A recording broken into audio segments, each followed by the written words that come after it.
Aí, Porto Alegre. Ô, gente, o Marcinho, lateral do América, foi condenado pelo homicídio de 2 professores que ele atropelou em 2020.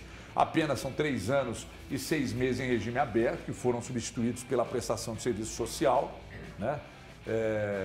O América disse que os advogados dele estão acompanhando o caso, que não muda nada no contrato e tal. Que a gente precisa, de repente, entender se isso não pode, se isso não pode até culminar com algum problema psicológico no dia a dia dele, trabalhando, Valu. Com certeza. O jogador que tem essa situação, ele já havia passado algum tempo de dificuldade, né, de se recolocar no futebol, enfim.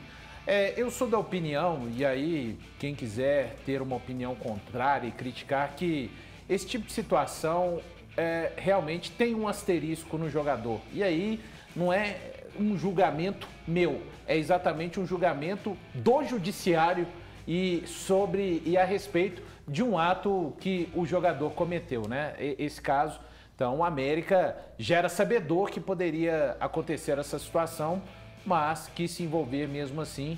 Então, também, neste momento, eu entendo que o clube tem que abraçar o atleta por completo, né?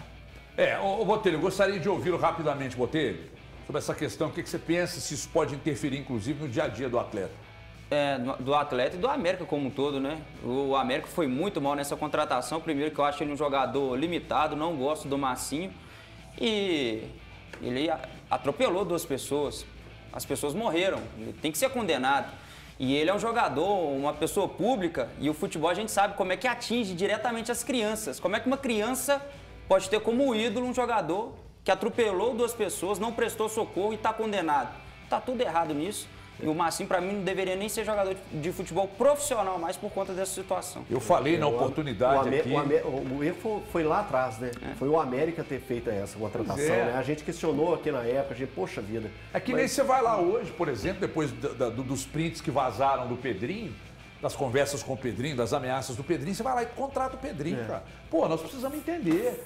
Uma coisa é o cara jogar bola, você gostar dele como jogador, mas se o cara na vida pessoal, ele comete algum tipo de ato que o desabone, não dá pra ficar considerando aqui, dourando pílula. Tenta imaginar o tanto de crianças paraguaias que falam, quando eu crescer eu quero ser o Jean. Aí buscam depois quem que é o Jean, ele espancou a namorada. Pois é, cara. Dá pra ficar dourando pílula.